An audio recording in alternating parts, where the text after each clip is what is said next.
Hello and welcome, everybody. I'm Dawn Campbell, one of the directors at the International Authority for Professional Coaching and Mentoring, affectionately known as the IAPC&M.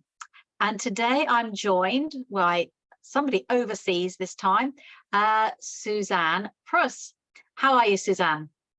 I'm doing wonderful, and I'm so glad to be here. Thank you.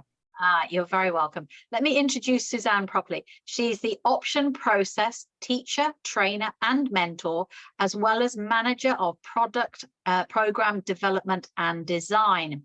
Now, I wanted to invite Suzanne for a conversation to go along with some of the lovely professional videos that she sent me, because it's International Mentoring Day tomorrow. And as our followers know, David talks a lot about the differences between coaching, mentoring, supervision. So on our website, you can find lots of discussions, not just amongst David, but also other people, roundtable discussions. And we're going through the process of accreditation, international accreditation with Option Institute. So I wanted to get a better understanding of Suzanne's definition of mentoring. The Option Process Mentor Counseling Program, because it's not the classic definition. So perhaps you could explain a little bit more, please, Suzanne. Sure. Thank you. Thank you for asking, actually. Because, the simplest form is our philosophy in helping someone be happier. That's kind of like what we teach here at the Option Institute. We have lots of different programs to help people be happier, more joyful, essentially go from discomfort to comfort. And we believe the magic ingredient is for all of us to understand our beliefs.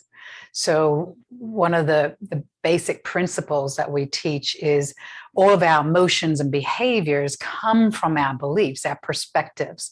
So that's why you can have, 10 different people in the same situation having 10 different experiences.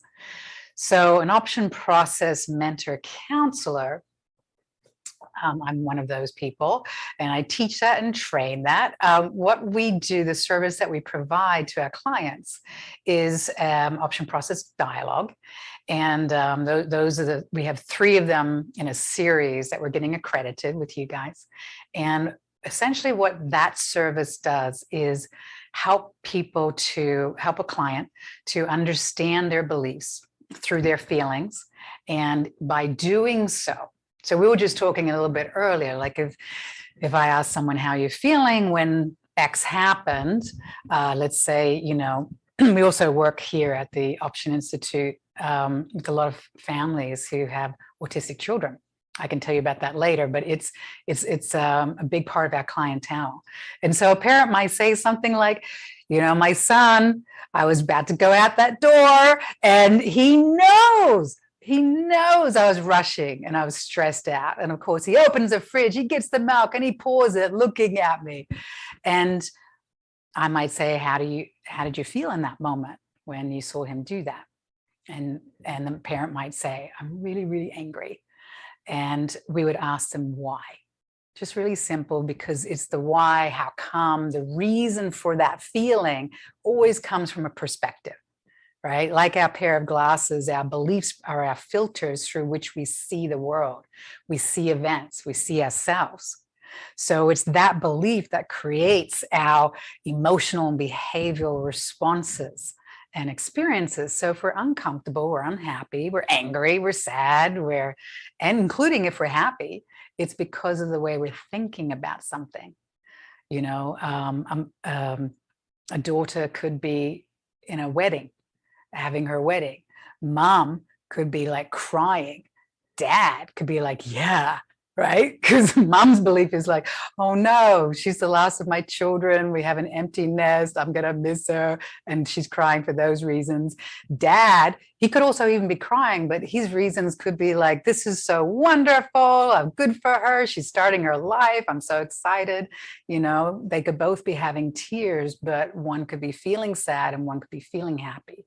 So when we understand people's beliefs, we can help them go from unhappiness to happiness or comfort or peace or whatever it is they want. And that's across the board with no matter no matter who your client is. So an option process mentor counselor is someone primarily who's helping with people's attitude, who want to change their attitude. That's how our clients come to us, or want to be clearer in their self-awareness so they can make clearer decisions. It can be used for that reason. So a mentor for us is someone who's always coming from a point of view that this person, this client, they are their own best expert on their own beliefs. I'm not in their head. I've been doing this for many years, right? But the easiest way for me to really be on the same page with my client's experience is simply to ask them the questions. You know, what are you thinking? What are you feeling? Why are you believing that? So that's how we then we help people when they identify their belief that's causing, let's say, the mom with her child who spilled the milk, why she was angry. Versus, you know, let's say the mom who's watching her daughter get married and who's sad and why she's sad. If they want to change, you don't have to change being unhappy. We're not saying that, by the way. Really want to make that clear. This is not about a bias against unhappiness. But most people believe that their emotional experience is something they don't have control over. And so, you know, an option process dialogue going through that is a process of actually the client seeing how they can create their own inner change in their attitude, and it can be a done deal. So if it's just a way to get happier, get more comfortable, you know. Does that make sense? Yeah, and I didn't really have such a clear understanding until we started talking. And I said to you, I wish we'd pressed the record button earlier, because we'd really gone quite deep. Because I said to you that traditionally when we've had roundtable discussions, primarily for National Mentoring Day, which is in October, and now we've got an international accreditation going through, I really wanted to have something out there tomorrow. Yes, exactly, for your organization and to, you know, put the word out there. But I had said to you that, you know, our traditional definition is very different to yours. So you know, coaches can coach anybody anywhere, but mentors need very specific skills. But now that I understand that your process at the Option Institute is all about attitude, yes, now I can understand how you can mentor anybody anywhere. Because yes, as the Dalai Lama says, we all want to be happy. And in fact, we've never had so much stuff, but been so unhappy, which means that, you know, you're 40 years in the industry, you're probably needed now more than ever. Oh, we hope so. Yes. And, you know, it's interesting because I have a couple nieces who are in their early 20s. And when I talk to them about the beliefs, just about beliefs in general, they're like, oh, yeah, we know about beliefs. When I was their age, much more, like 30, well, even more ago, I didn't know anything about beliefs. When someone just asks me the simple question, how you're feeling, most of the time, my immediate response would be, I don't know. What do you mean, how am I feeling? Ugh. I was just so disassociated with my inner world. And that's one of the things we were talking about earlier. So the world at large is generally more aware, and the younger folks are more aware than when I was that age, for sure. There's a lot more out there that's talking about beliefs, talking about our emotions and mental health along with that. And yes, okay, here's the one thing from what you're saying that we still see to this day, no matter what, and that is we call it the stimulus response model. Stimulus is whatever you're just focused on moment to moment. So it could be internal. It could be like, maybe right now I'm having a little bit of stomach ache. It could be, you know, someone's talking to me, but actually what I'm really focused on is my to-do list because I'm actually a little stressed out. Or it could be in conversation, I'm really focused on you, I'm watching the news, just whatever you're focused on is we call that stimulus, just what's happening. And it's neutral in terms of its quality. So here at the Option Institute, because we talk about beliefs, we have a model called stimulus, belief, response. So whatever you're focused on, like a pair of glasses, your beliefs that are already in you, right, are putting meaning onto that. And that's creating that third component, which is your emotional and behavioral response to the stimulus. Most of the world don't really understand or have any focus or awareness of that middle part and operate on what's called a stimulus response model, which is a victim mindset. And that means where we sort of operate as if whatever's happening is causing my experience. So I watch news, I'm like, oh no, look what's that, another shooting in the United States in a school. That's terrible. You know, the bombing, the war in Ukraine, or just, you know, what's happening locally in the news, and where there's fear, where there's sadness, where there's anger, you know, so a lot of times we're attributing that emotional state to what's happening. That's the stimulus response model. You hear it in the language. Actually, watch the news. There's a lot of languaging in there. You hear it in our songs, you know, he hurt me, or he lifted me up, or, you know, she made me so angry, right? So we're attributing our internal experience to what we can't control, which is outside of us, right? Other people and situations. So we call that a victim mentality because you just don't have control over that. And you're sort of then, you know, you're a leaf in the wind of what's happening. And I used to be like, I was very much like that. And my biggest area of discomfort was when I didn't get what I wanted. You know, I got really upset because I really attached my happiness to that outcome. I had no understanding that I had this belief set up that if I didn't get what I want, that meant something bad for me. But that's my belief. And I had no awareness around it. So until I understood that middle piece, that key piece, you know, I had no control of my attitude. Yeah. So when you're talking, that reminds me of the Buddhist philosophy around this, that, you know, everything is within. Nobody else can make you angry. Nobody else can make you feel. You can allow other people, you can attribute the feelings to other people. But as Buddhists, we say you have everything within, and you have to have a certain amount of self-mastery to, you know, not be a leaf flying in the wind. And you're right, Suzanne. And, you know, I can't really remember until much before when the Prince William and Prince Harry started talking about their mental health. I don't really remember hearing very much about it at all. So that's maybe going back 4 or 5 years, maybe a bit more. But until then, I think most people were disassociated. And if you ask them how they were feeling, in Britain anyway, we would say we're fine. So there's a campaign this month to stop the F word. To say, I love it. Yeah, it's by his father. I can't remember the lad's name, but his surname is Kemp, and his dad was in, I know I'll get it wrong, is it Spandau Ballet? Girls Are Loud. Anyway, Ross Kemp was the father. So because as a young man, I saw him being interviewed, and he said he has had suicidal thoughts. He's written this book about the F word, because one of his friends did commit suicide. And we know, particularly amongst males, the suicide rates are going up exponentially because people don't know how they feel. And typically, as I say, in Britain, they say, I'm fine. What does fine mean? I don't know. Which is why the work that you do, and the book that we were talking about earlier, Brené Brown's book, where she's discovered there's 37 type emotions in the Atlas of the Heart, whereas most Americans would say angry, happy, or sad.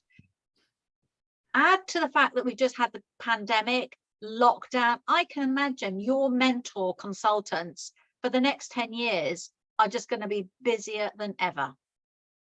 Well, there's a huge, I think, need for it. And still, I agree 100%. And it's still a stigma even in the United States, Really? to get that kind of help, or to even give yourself permission to reach out and to know how powerful knowing your beliefs, knowing that you have the power to change your attitude.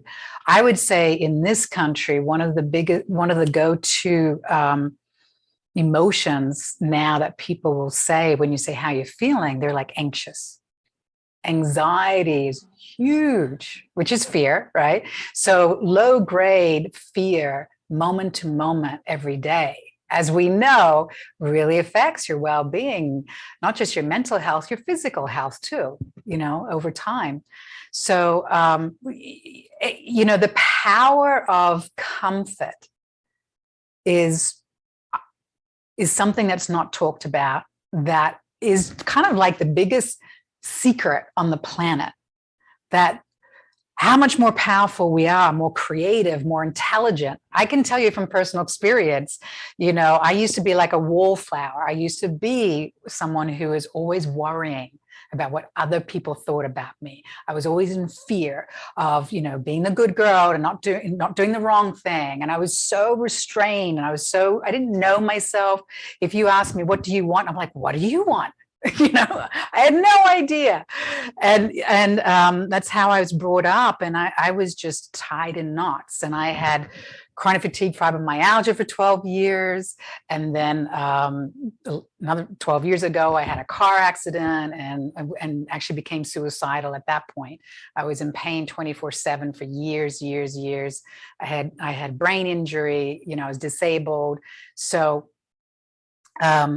understanding the power and bringing back the power, our power to choose through our beliefs and therefore our emotions is a thing that I would love more for everybody to know. Because once you know, and then you can have there's lots of tools out there. So an option process dialogue is just one tool, but it's a really powerful tool that goes direct to understanding, having that self-awareness, bringing the beliefs to the forefront that are creating your experience, so that now so that's how I'm thinking of my child. That's why I'm feeling angry. So what could I think differently? Not how do I control or change and become a control freak, and change the situation. Yeah. So on that note, what I'd like to say is just maybe a really brief history that I think is really pertinent to this point that you're saying. And that is, the founders, Bez and Samaria Kaufman, they started, many, many years ago. As you said earlier, the Option Institute's been open for 40 years. This is our 40th year. But they started this process, with a teacher, and that they were actually classmates with Wayne Dyer. And then they took what they learned in a different direction and turned it into the option process and the Option Institute. So they learned how to be happier, how to be more comfortable. We have a tag we call happiness IQ. Happiness IQ is a measurement of your ability to go from discomfort to comfort. It's not your measurement of how happy you are. That's not really relevant. And it can create such a bias against unhappiness. So we don't want to do that. We just want to have the skill and the ability to go, oh, I'm feeling angry right now. Okay, how come? And maybe what do I want to do differently? And that shifting from the discomfort to the comfort can be really quick. It can be instantaneous. It can be so fast and easy. And so high happiness IQ is a measurement of the ability to do that. And that you can learn. You can learn. A surgeon learns how to have, no discomfort when he's cutting open. An EMT learns not to go into panic or fear when he's in that emergency situation and someone's bleeding out. You can learn to really bolster your attitude and deepen your well-being, your comfort, your sense of whether it's love or happiness or peace, whatever it is you want. So Bears and Samaria, they started learning, doing that themselves. then their third child, this points to the effectiveness and the power of comfort.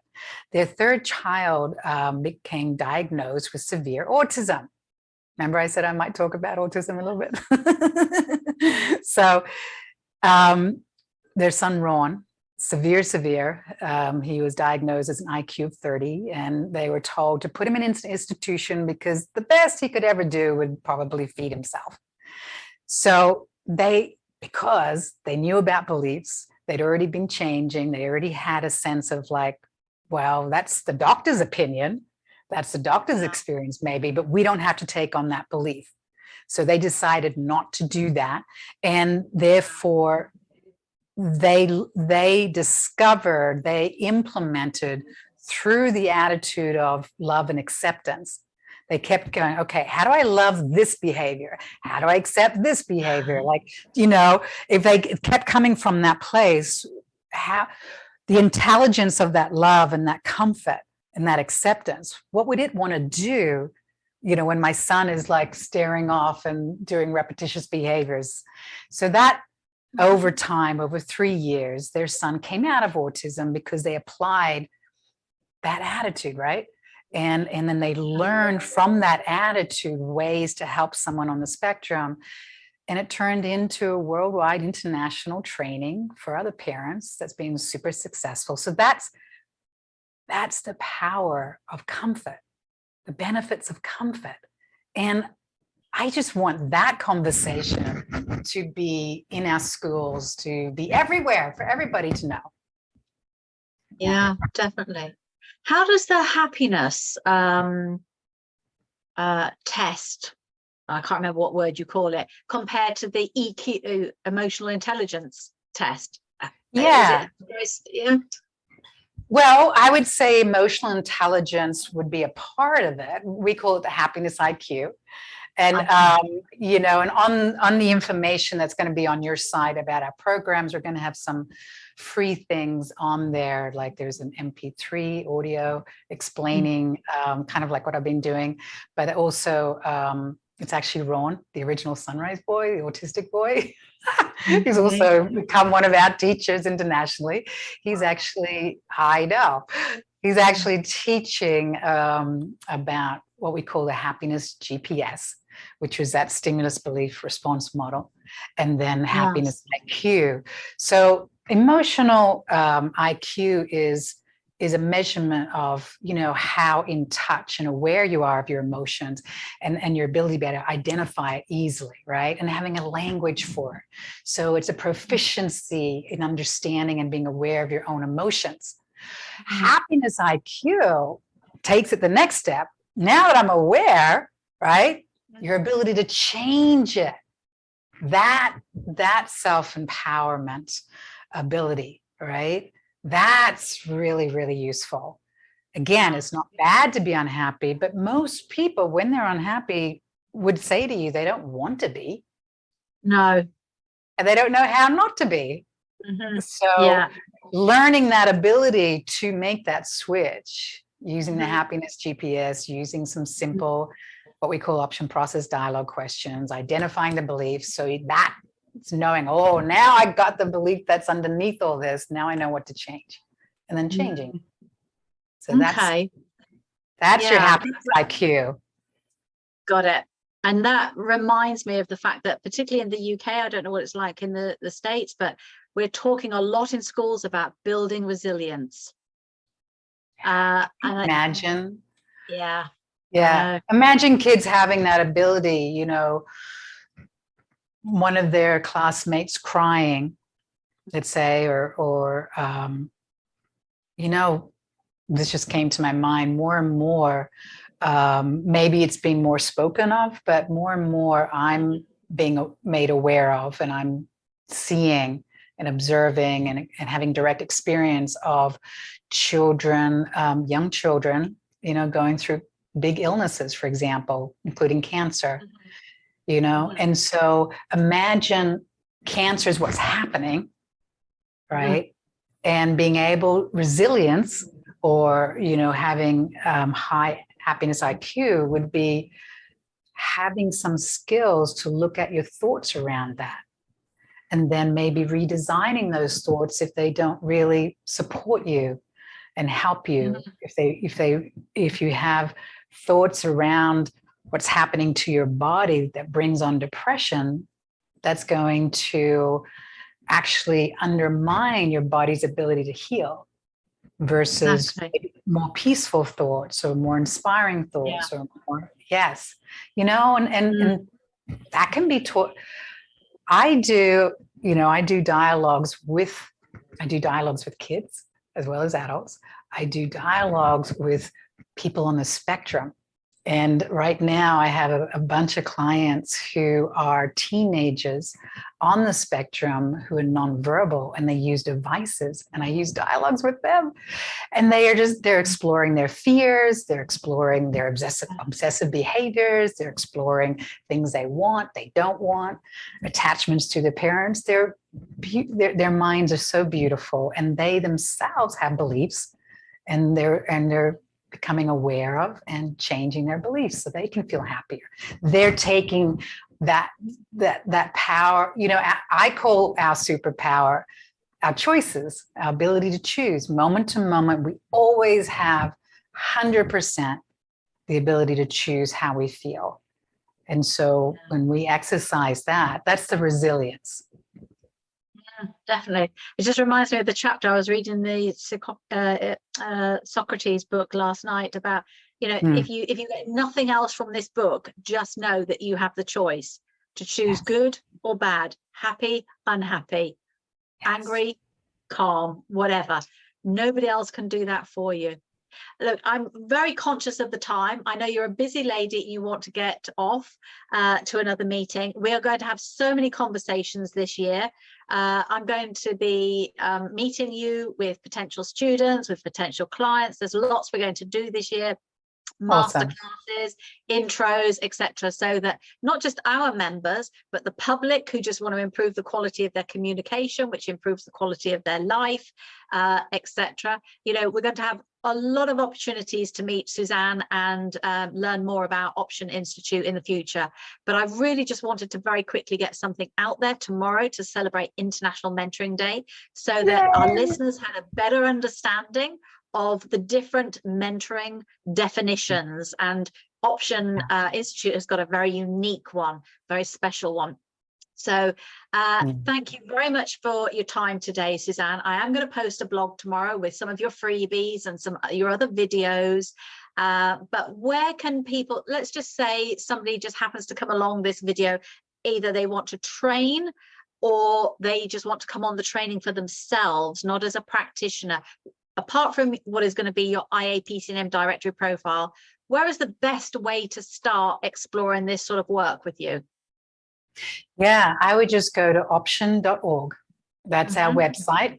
And you can look at all the programs on there. And I do also want to extend one other thing that we would like to offer, particularly your members or anyone who comes through you, is that we are happy to give $100 off, a discount code, to anybody who would like to do any of our programs, not just the ones who are going through the accreditation.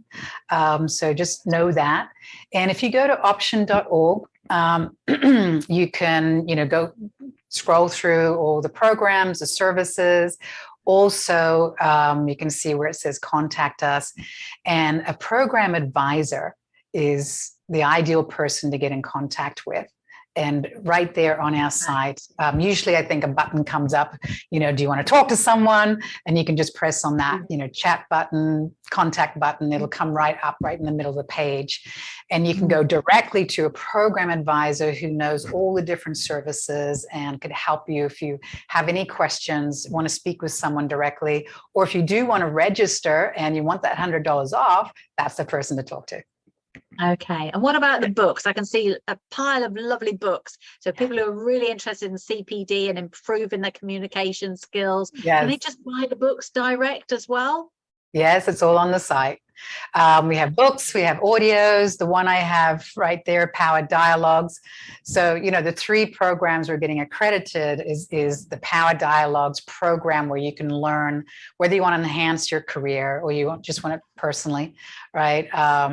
That's the first in the series. When we have advanced power dialogues, and then we have the mentor certification, which is being able to professionally be able to offer the option process dialogue, that we call power dialogues. So those are the 3 programs we're getting accredited. But then we have lots of other programs that help you around fear, relationships, how to be at peace in a chaotic world, things like that. Yeah.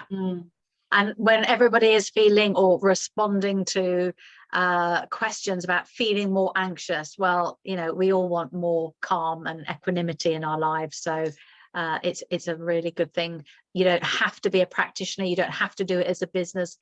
No, I think it's a valuable thing just to do for yourself, a gift to yourself. Absolutely. And I do option process dialogue sessions, one-on-one sessions, private sessions with people from all over the world. And so does other option process mentors on staff. And, some people do them every week. That's their mental health commitment, is that they have their weekly dialogue to look at their own beliefs and make their own decisions, how they want to change. Yeah. Yeah. So a form of supervision as well, isn't it? Oh, absolutely. And also, we can put some attitudinal consultations in there, because for someone like myself, not only being a mentor, but also teaching and training, the different philosophies and other tools that we have that can be brought into the attitudinal consultations. Yeah. Right. Well, thank you very much again, Suzanne. Enjoy the rest of your day, and we'll see you again soon, I'm sure. Thank you. Thank you so much. It's so wonderful being here. Take care. Bye, Dawn. Bye-bye.